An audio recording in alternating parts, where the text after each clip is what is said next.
Hello, right. Let me just make sure I share the right screen here. Thank you for that. And I'm going to give you a little bit of an overview of some of the legislative drivers, etc., that are some of the drivers that are happening at the moment around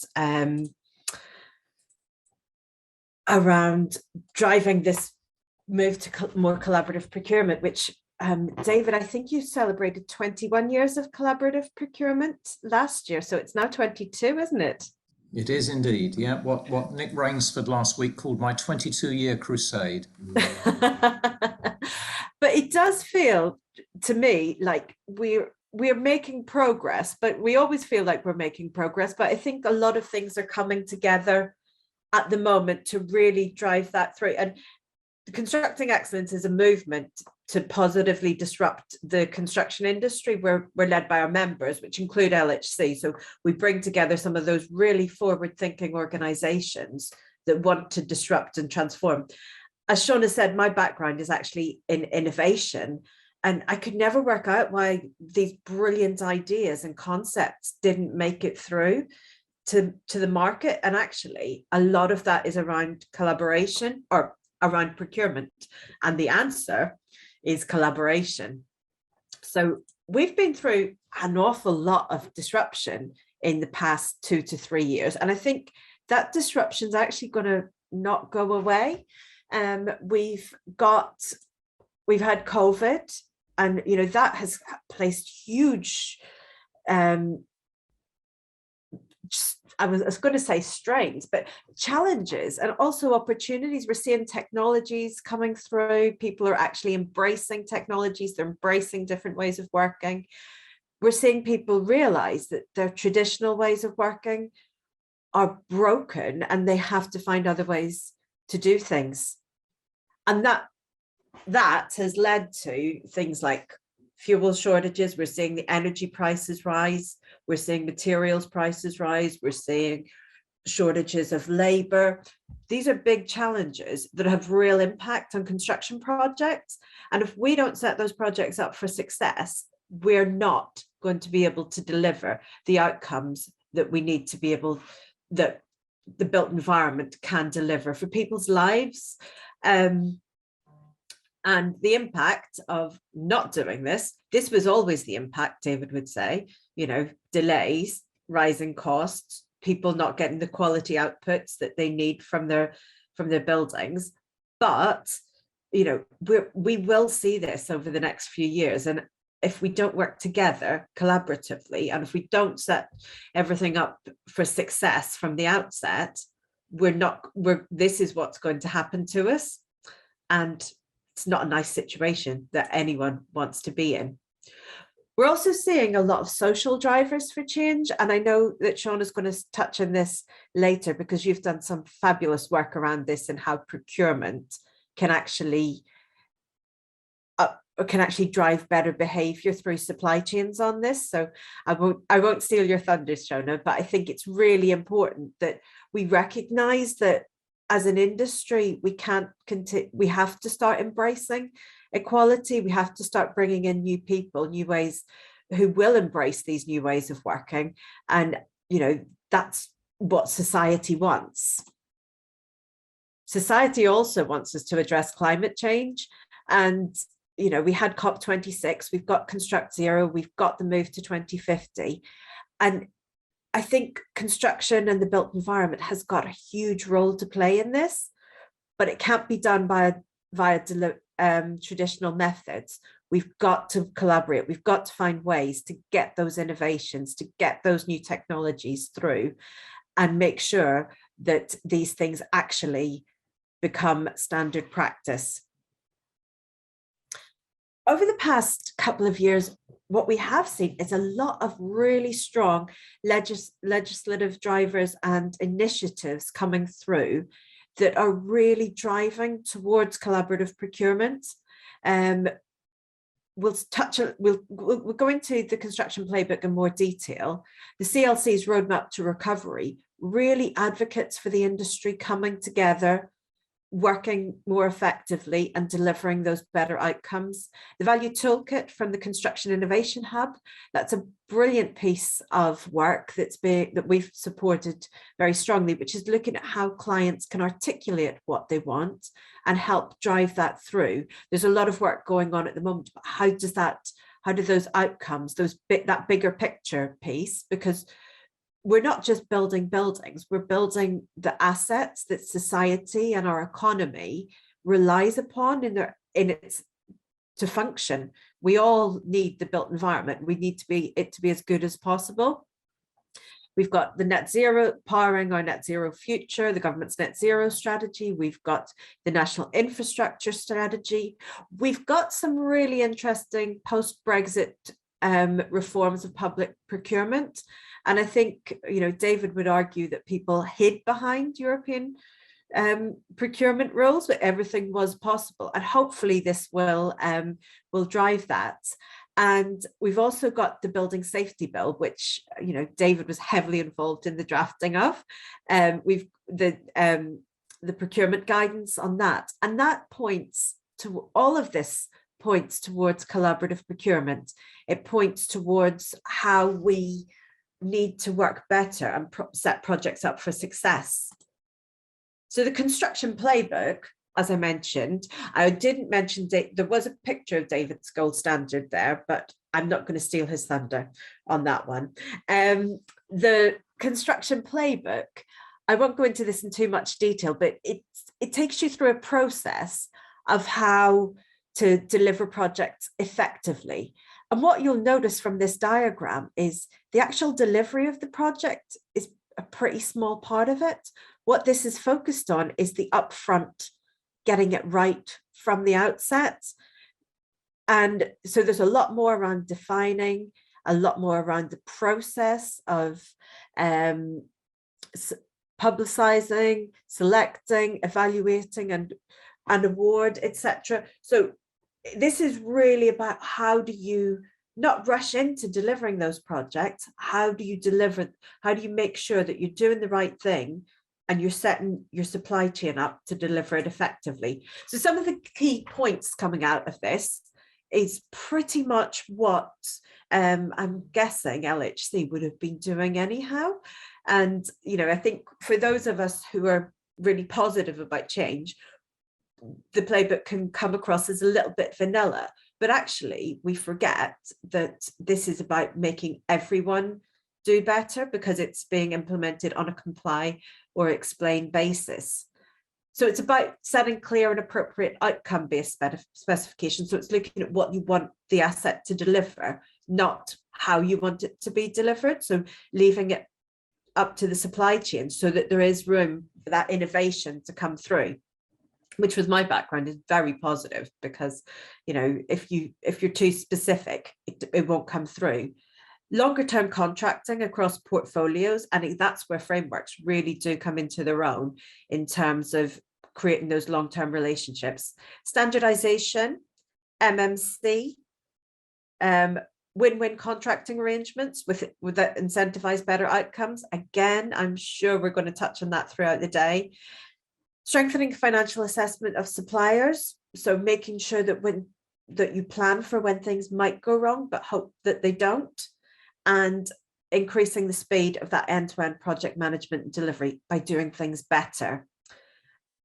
So the playbook is really, really positive about frameworks. So I was looking this morning, there's 48 mentions in the playbook of framework, but that includes the BIM framework, but I'd say about half of them actually relate to frameworks. And it's very positive about effective frameworks. And we know that not all frameworks are created equally, and it advocates for the creation of that gold standard. And that's where I'm going to hand over to Professor David Mosey, who's going to take you through that gold standard.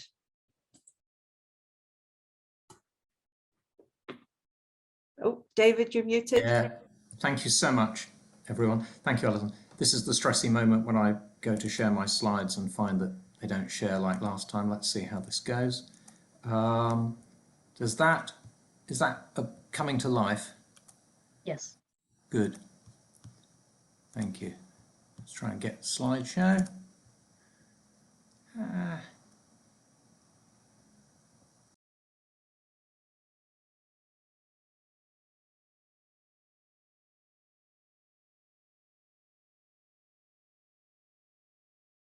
Right, okay, here we go. Alison, thank you so much, and Shona and Ethan, thank you very much for inviting me to speak. So I've worked on collaborative frameworks for indeed 22 years, and I've seen how well they function in the local government sector, in the housing sector, and indeed in central government. They are very different to conventional frameworks that are just seen as administrative vehicles. And you'll hear later this morning from Shona a really interesting example of how LHC have stretched the boundaries of what you can do with a framework in order to deliver some really interesting objectives. I'm going to talk to you about an appointment that I had from the government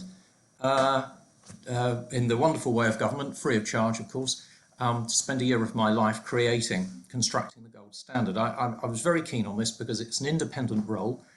People now seem to see me as some kind of government spokesperson. On the contrary, this was me coming up with 24 recommendations for, as Alison said, gold standard frameworks based on consultation with 120 organisations, including LHC, and no doubt including others on this call. So I did my best. It is available online. I really hope you will read it because it's pretty readable as these things go. And what they wanted me to do, because they were worried that frameworks weren't delivering results, they wanted me to come up with the components of a gold standard against which clients and suppliers could measure frameworks. They were worried about frameworks over-promising and not actually having the machinery to deliver. And they were worried about all sorts of other issues that indeed proved to be genuine worries. They wanted me to come up with standard contract terms to support the new gold standard, so that was very clear, and also training packages to enable early adoption. So I attempted to do that, and in December the government published my report. I won't go through the gestation period, but by God, it took a long time and was not easy, but they published. And not only published, they confirmed they were going to adopt and apply all my recommendations, and they gave this very good quote to say that the gold standard will make sure that vital public sector developments have rigorous measures in place to make sure public money is well spent and that projects are delivered successfully. So that was great. And I suppose the question is why? Why was that needed? And I put it in these terms. As Alison rightly said, people come up with brilliant ideas and they get lost. And we do, project by project, sit in this Groundhog Day of missed opportunities and lost learning. Everybody holds their information close. Everybody is suspicious of everyone else. No doubt you would say fueled by lawyers, but I would also say fueled by people having this adversarial defensive mentality. And frameworks can offer the best bet for cutting through that. But they're not perfect. And one of the things I learned from review contributors were not only their ideas for the future, but also their concerns for the present. And they were saying, and this goes to advisors, people always, professional advisors, lawyers, procurement advisors always say, oh, this is what the client wanted. I think advisors need to wake up and smell the coffee. They can't just say they're following orders. They have to do new things and have the courage to do new things. So this procurement of speculative frameworks that inflate pipelines of work costs a fortune for clients. I mean, bidders, the average bid cost, £247,000 for contractors, £135,000 for consultants, up to £1 million in each case, means that all that money gets recovered from the client who actually awards you the work, maybe on a 1 in 4 basis, if you're lucky, before you deliver any value. So huge wasted money. This notion of it's just a quick fix, it's just a port of convenience, this lack of consistency and fairness and lack of an intelligent value-based approach to selection and evaluation and award and measurement. These things we're all aware of, but they were endorsed and confirmed across the piece. And then you get clients popping in and out of frameworks, spot purchasing, not really buying into or sharing their experience. if we think we're going to learn from frameworks, we're not going to learn through those practices. It may seem clever just to sort of grab a convenient framework, get your project done and go away, but you're missing opportunities. Nobody is learning from this, and really we're not achieving the improved economic or social or environmental value we need. So what we want is the thing that some of our clients and suppliers don't do, which is committing to contractual arrangements, not just options, not just vague objectives, contractual arrangements that integrate client needs, supplier investment, supply chain contributions, and that there's a big issue around SMEs and micro SMEs that Shona will touch on, as will I, and a collaborative approach to risk management, not just the dumping overboard of the things that worry. The approach taken, from a lawyer, I didn't go on and on about contracts. This report learned from, as I say, 120 contributors. And I looked at this 4 I's approach of intention, information, integration, incentivization. And what I was trying to say was, look, isn't a box ticking thing. Don't come back to me and say, oh yeah, we're all gold standard, nothing to see here. Look at how strategies are set out. Is there an honest and clear statement of intention? Because those who inflate frameworks are not being honest. Is procurement used to exchange maximum information by clients and providers, and in return by providers? Are contracts used to integrate and glue a team together? Because there isn't any other glue. You might all get on and do the right thing, but if you've actually committed to it, you're going to do it with more confidence. And does management incentivize the right behaviours? The review has got over 50 examples of current good practice, and LHC are in there, I'm delighted to say, but I also take great pains to say to all the good framework providers and clients who contributed, there's more urgent work to do if you actually want to achieve the gold standard. We've got a lot of guidance in there. I hope you don't lose the will to live reading this stuff, but I didn't want to just put headlines. So there's 24 pages of detailed guidance on actions to take at strategy, procurement, contracting, management stages, and there are 10 detailed framework case studies. So I hope that whets your appetite for something that is free of charge and is endorsed by the government and is relevant to local government as well as central government. But the issue that I have, and that Alison and I have encountered over my 22-year crusade, is the Bermuda Triangle. We have idealistic notions of collaboration. We talk in highfalutin terms, if only people behaved in good faith and were nice to each other, blah, blah, blah, which usually means you change your behaviours and I'll stay exactly the same. And then there's this underlying cynicism. Oh, nothing will change. People are all horrible. I can't trust them. And the third thing is nothing happens. So you've got the Bermuda Triangle of idealistic debate, cynical criticism, and unrealised good intentions. And we can't be doing with that. We just can't go on this way when the evidence shows, as Alison rightly said, that a collaborative approach, properly structured, is the way forward, not just a nice-to-have option. So what have we got? We've got, as Alison rightly said, a comply-or-explain approach. This is not just guidance. It is a requirement that we do what we've all signed up to. There's an extraordinary level of support for the gold standard. I'm harvesting these emails and articles and LinkedIn comments.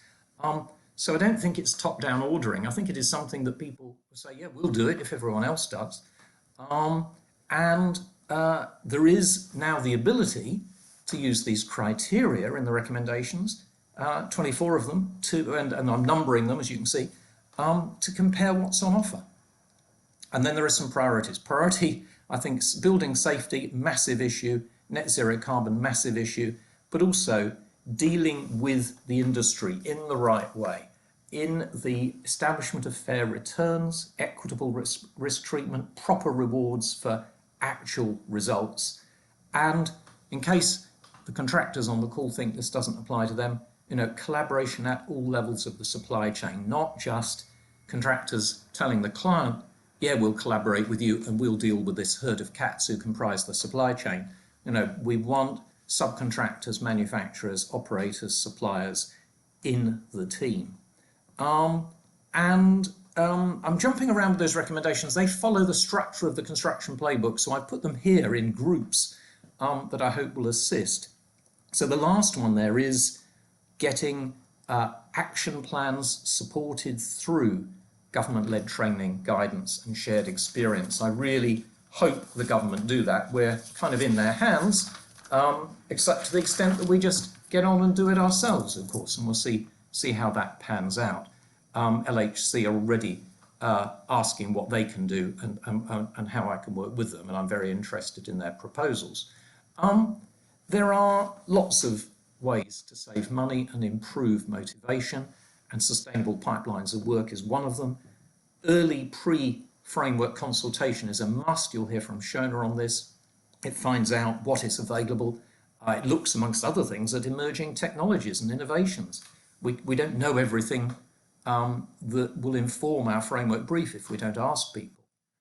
We want to incentivise solutions through outcome-based strategies, let the industry teach us what works. But then if people come forward with proposals in a competition, you've got to find the way to adopt those. You can't adopt them all on day one on a thumbs up, thumbs down basis. You need machinery in the contracts, in the relationships through which to explore what's available, what needs adaptation, what's going to be adopted.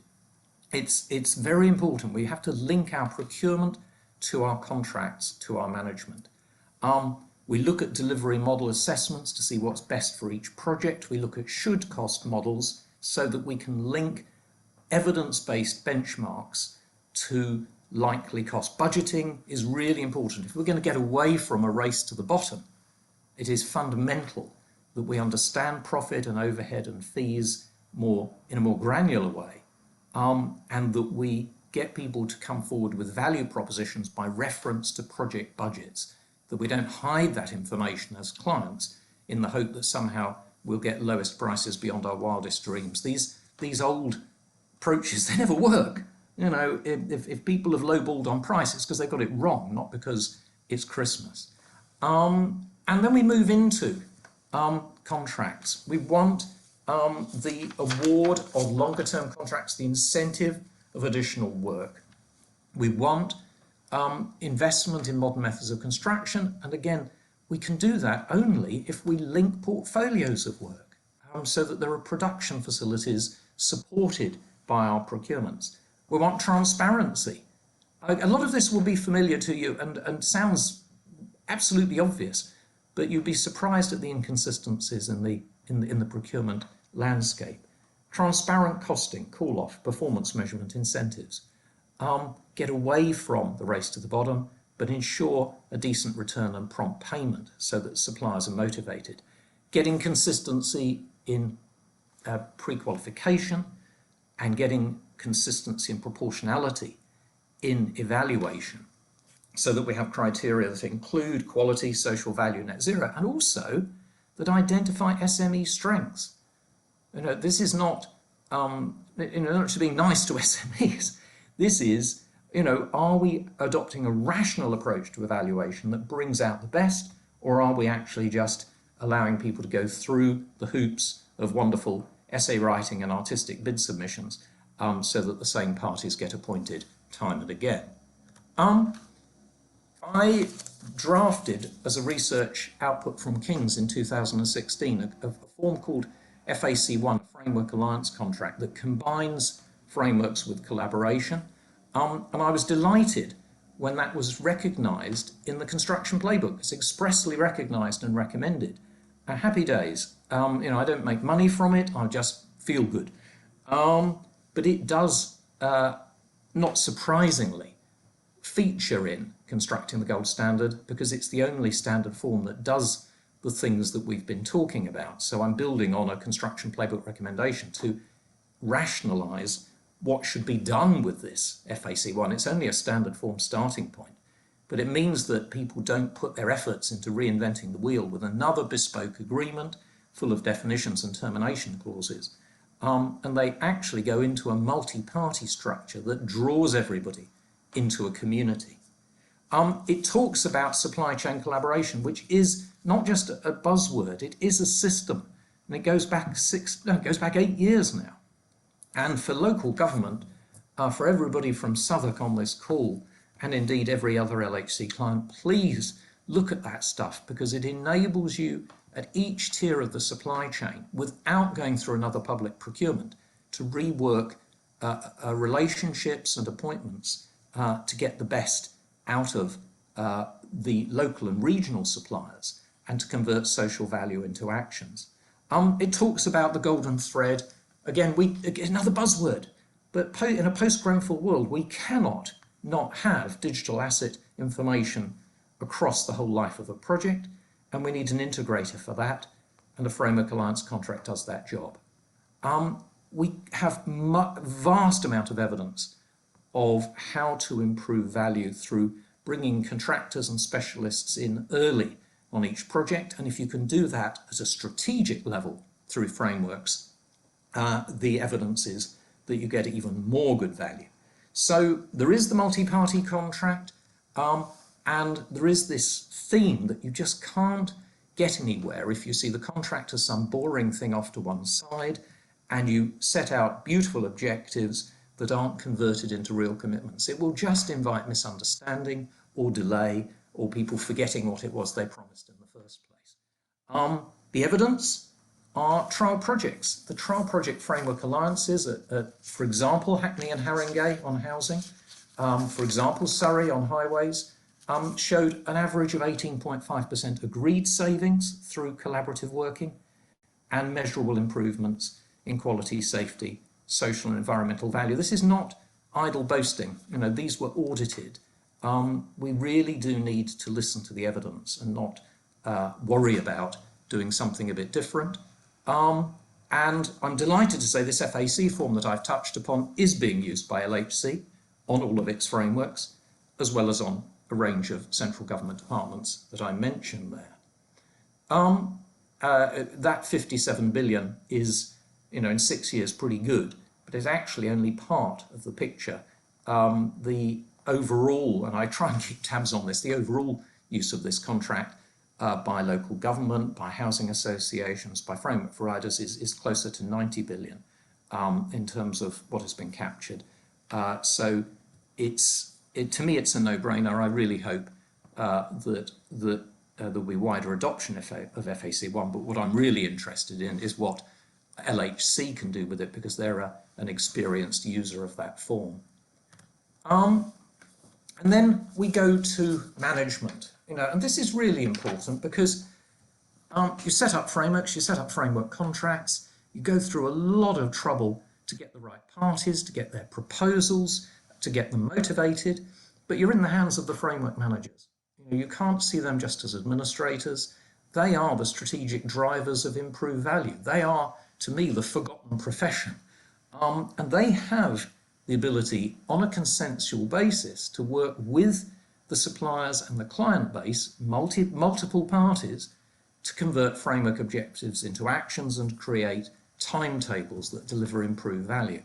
So there needs to be investment in framework management. The world needs to be persuaded that the managers are doing the right job with the right attitude, because otherwise they can become very cold administrators and can suck the air out of what has been set up. We need managers who look at risk as something to be managed jointly through shared information, and who use early warning systems, not to catch people out because they've admitted there's a problem, but to help them resolve their issues. And this operates at strategic as well as project level, and it certainly operates if someone's in financial distress. We're not immune to the ups and downs of it. If a volatile market, and Alison has touched on this, and she has daily experience of it. You don't want businesses to go bust. If they're in difficulty, there are many different things you can do in moderating their workflow and supporting them. And if we have a community of suppliers, they should not only look out for themselves. And in addition to management, we want joint decision making. If this is a proper community, if we are trying to treat people well, the core group joint decision making process is the way that you adopt new ideas, explore them, share intellectual property within the agreed limits, and deal with the problems that arise. So all of this, I've given the numbers, they're all specific recommendations in this Constructing the Gold Standard report. And as I say, I didn't know when I wrote this stuff and consulted on it what the government would say about it. My world during the latter part of last year was a matter of persuading an ever-changing variety of civil servants and politicians that this was the right thing to do. And when they published it on the last day of Parliament before Christmas, I was very relieved. But if we think this is all just nice to have, can I just remind you about net zero carbon, which is now, I think, on everybody's mind every day. The construction playbook cut to the chase on this. It was very clear that it expects, on a comply or explain basis, strategies and plans for achieving our agreed targets under what is called an overarching sustainability framework. And it expects systems and processes, not just objectives, not just headlines, not just protocols, actual systems and processes to ensure that projects and programs deliver. It recognises solutions put forward by potential suppliers. As I say, you do that in competition and then you've got to find a way to adopt them. But it expects them to look at a whole life approach through a whole life carbon assessment. And coming back to the thrust of today's later discussions, it recognises time and again the role of SMEs, the insights they have into modern methods of construction, into innovative technologies, and a whole range of ways to minimise the greenhouse gas footprint of the proposed solutions across the life cycle. And all of that will only work through collaborative frameworks. There isn't some other solution. We're not choosing things off a menu in a restaurant. We're actually trying to rationalise our approach, to reconcile, if you like, the rules of competition with the rules of collaboration, and recognise that the best chances that businesses have to do the things they're good at is if they integrate their work with other businesses. So I'll end with this very basic graphic around intention, information, integration and incentivisation. And Shona, Ethan, I'll stop at that point and welcome a discussion. Brilliant. Thank you so much, David. That was fascinating, and this is the second time I've heard it, and what I love about it is just it really does, it's a no holds barred, lays it all out bare, very direct about what the problems are and what we should be doing. And yeah, I really appreciate your research. For some of our audience, it might be the first time they're hearing about this. For some people, this might be a refresher, or they might be familiar, might have read it already. We've got a couple of questions in the chat box. So I wanted to see if we could just, before we go into yours, David, I just wanted to go back to Alison for a moment. Alison, you used the term positively disrupt. This is something that you're used to doing. Can you expand on that? Well, I think constructing excellence is sort of founded on the principles of best practice. And what we want to do is, we've had huge debates around that term because disruption can be really negative.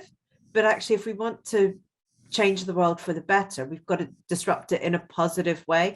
There will be winners and losers around every change, but we've got to make sure that that change is positive.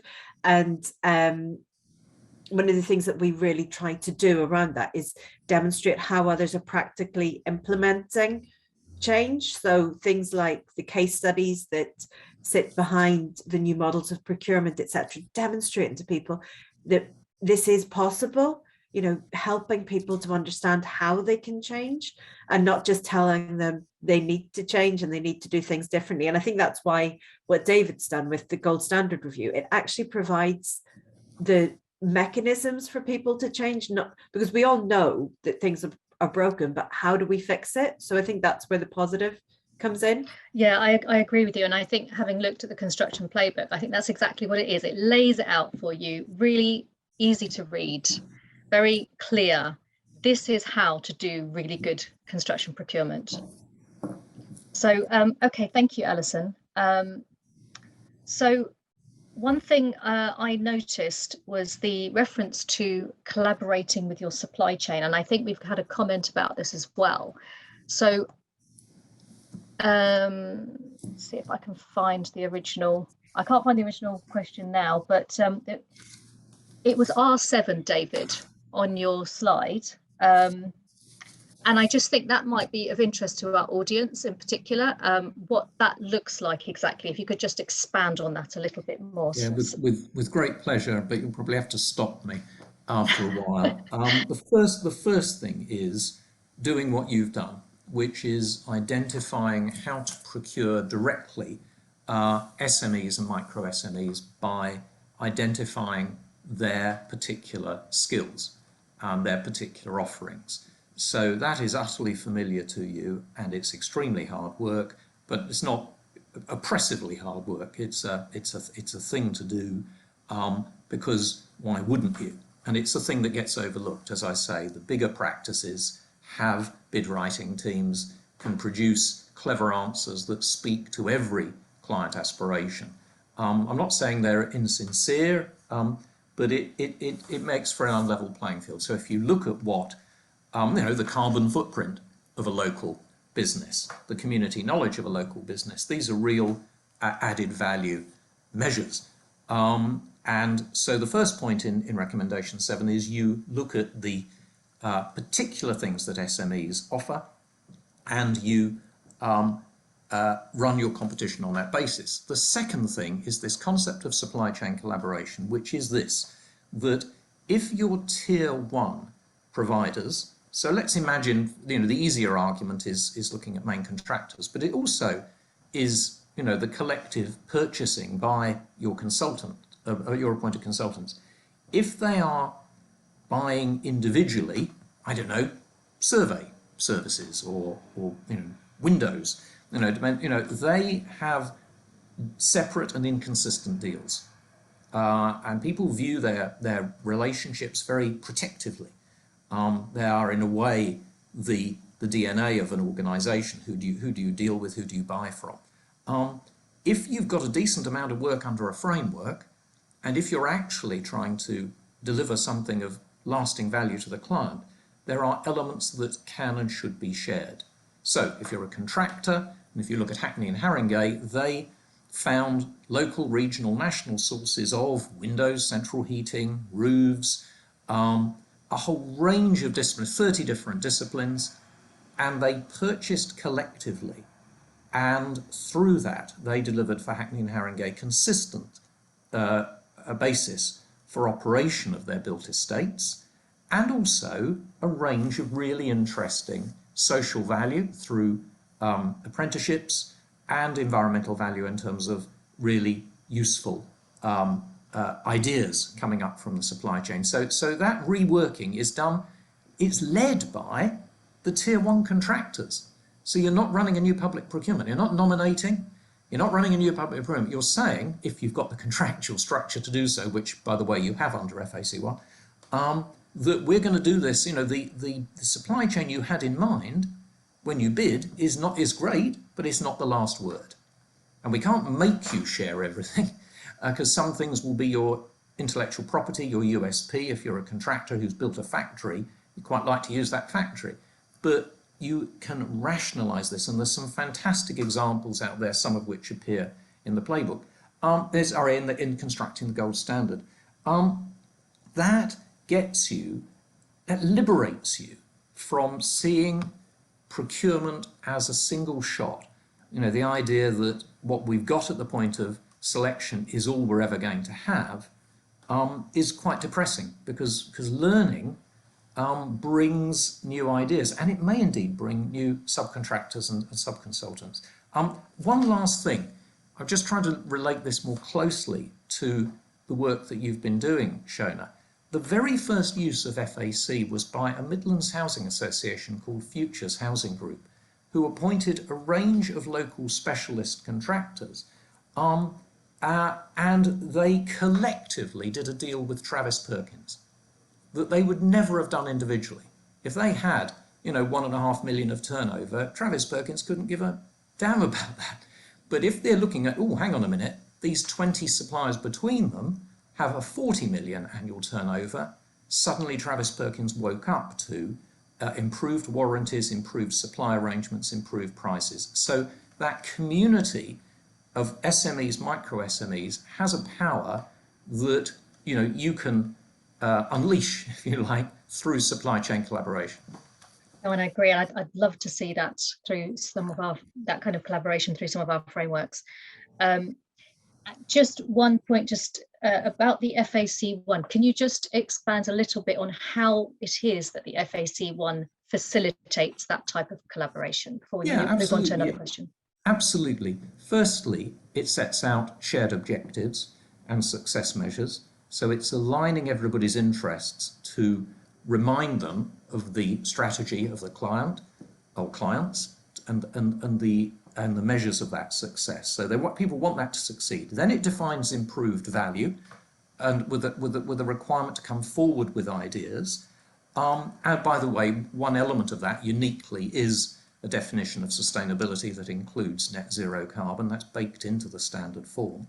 Then it creates a timetable that the core group and the alliance manager have to agree for doing things, and it includes in the example of those activities a series of activities under clause 6.3 to be specific, of jointly reviewing current supply chains, the ones that were put forward or in the minds of the appointed companies, exploring the potential for improvement, agreeing either a renegotiation or a subconsultant subcontract tender, and collating the responses and the outcomes into new supply chain arrangements. It doesn't suggest that you dive into and rework everybody's subcontract and everybody's supply contract. What it does is create an overarching back-to-back arrangement, if you like, for strategic supply chain appointments. So that's my best summary. Oddly enough, some government guidance from 2014, which is online, walks through that process. It's just that and gives case studies.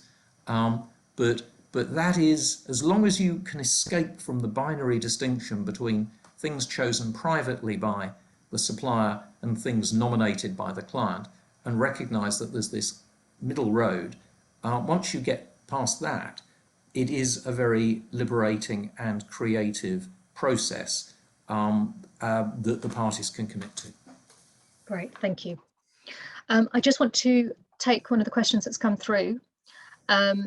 How would you suggest we tackle the lack of resources or understanding of construction process in public procurement, as this will be the make or break of the gold standards framework contracts? Really? I don't know. I think you need leadership. I'm well aware of resources being stripped out. And I'm as annoyed about it as anyone else. But I keep identifying leaders in local government and in the wider public sector who want to do something differently. That's what's required. People who've got the guts to actually do something. I have a thing in the gold standard. I had a go at advisors. I can have another go at advisors. Advisors can scare people out of doing anything by saying, "Oh, look at the regulations. Oh, you wanted to transfer the risk. What you want is one of those nice single-stage design and build following a lowest price." Yeah, sure, you can talk people out of doing anything interesting. The leaders in the public sector, stop thinking about that fear and say, hang on a minute, where's the evidence for this always going wrong when you do something different? And what I've got there is essentially the accumulation of 20 years evidence of it going very right when you do something different. Yeah. So I think how do you address it? You recognise, well, firstly, you search for leaders and hope they're there, and you support them. And I think the industry can respond with expertise if you allow it. And you don't need that to be sort of triple checked by public sector resources. But I mean, that's a big question, because you could then ask me a question around clerks of works and awful social housing disasters. I'm not giving some bland response on public sector resources. I'm just saying where it is limited, and we have to deal with that. An energetic leading person who follows through from strategy to management is gold dust. Great, thank you. one more question from me, and this might be for either Alison or David. I'm going to put it out there that collaboration, whilst we're, that's the theme of today, and we really believe in it. And actually, most of my career has been involved in collaborative projects in procurement. But collaboration is tough, and it's not for everyone. What do you think? Hardest game in the world, to quote the Fast Show. It is undoubtedly the hardest game in the world, but enormously rewarding. I'd let Alison speak to this. I think it is tough, and it's people think, oh, collaboration, that's all warm and fuzzy, but it's not. It actually requires people to behave differently. And I think in order to enable that behavior, I think leadership is really important, as David alluded to, but also people being incentivized to behave differently.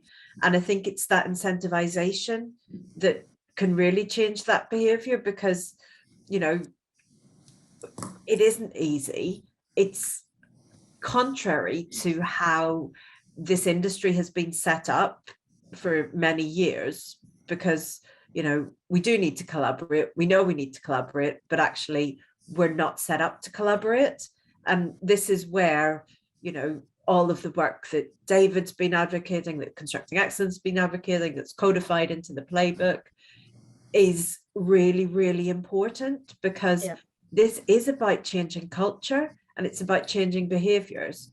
And the contracts and the setting projects up for success are really important in that, but actually we've got to get people behaving properly on the ground. And I think that's where that leadership piece comes in, where it's not acceptable to behave in those non-collaborative adversarial ways, because whilst people want the evidence of collaboration, there's plenty of evidence of where adversarial behavior gets you, and it's not a good place. Yeah, I'm you. going to add to that. I mean, there are a lot of people paid to troubleshoot, they would call it, but be ready for trouble. And they have to, and I'm not only talking about legal and procurement advisors, I'm talking about people embedded in organisations. They have to be engaged in a different way. I think there's corporate leadership is important, but also personal motivation. I don't understand why people would find it more fun to run claims and disputes than to deliver results. But we have to motivate them to do things better, and an organisation like Constructing Excellence is dedicated to that. Thank you both. Ethan, we've got time for one more question before we'll need to move on to the next agenda item. Certainly. So I'm just looking in the Q&A box. For a client looking to take the first step towards collaborative procurement, what's the initial practical steps they could take today? Download the report and read it. It is there. The recommendations are at the front, so you've got clarity on how to think in the ways I've just described, and people have to do that. They always, you forgive me saying this, people always want something simplified, conveyed in a webinar, conveyed in this way, conveyed in that way, and then they say, well, that looks a bit too simple. I don't think that makes sense. This is 135 pages. You don't have to read all of them, but you're clear on the case studies, you're clear on the examples of what other people have achieved, and you're clear on the recommendations. And the notion of connecting people to other people, organisations to other organisations, projects to other projects is, to my mind, fundamental. And when people say, but I've only got the one project, well, think how much better it would be if you connected it to other projects through an intelligent framework. So it's predictable because I've just got this thing out into the world. But please look at it. And then, if you've got any questions, email me. Yeah. I would add to that to actually go and speak to people who are your peers who are actually delivering this successfully. There's a whole network of people who are champions of this, and they really do want to share that best practice and help people. I would say it hasn't been very easy to get to this point. People know what the pitfalls to avoid are. You're It's not like you're the first one to try and embrace this. So actually have those conversations with people, find out what you need to do, find out how they've approached it, because most of those people are willing to share. I'm going to say one more thing, forgive me, everybody, which is that there's something odd about collaboration. People see it as a mystical thing that they might not understand or might not be worthy of. And that's part of my Bermuda Triangle, these idealistic notions. The reason to go to, and but the other thing is join Constructing Excellence. But the reason to read things like my guidance is that it unpacks it to specific things. And a great big government department, who shall remain nameless, no they won't, the Environment Agency, said, look, we're really interested in using FAC1, but we're a bit worried about this alliance thing. We're not sure what it means. And I said, it means exactly the things in Constructing the Gold Standard, not some other stuff where you have to go and, sort of meditate, levitate. It is a set of totally manageable commercial processes. So collaboration, I suppose, Ethan, needs to be demystified. And then I think people will see it as accessible. Thank you so much, both of you. Very powerful presentations and great follow-up there. Thank you so much. Thank you. So I'm just going to reshare.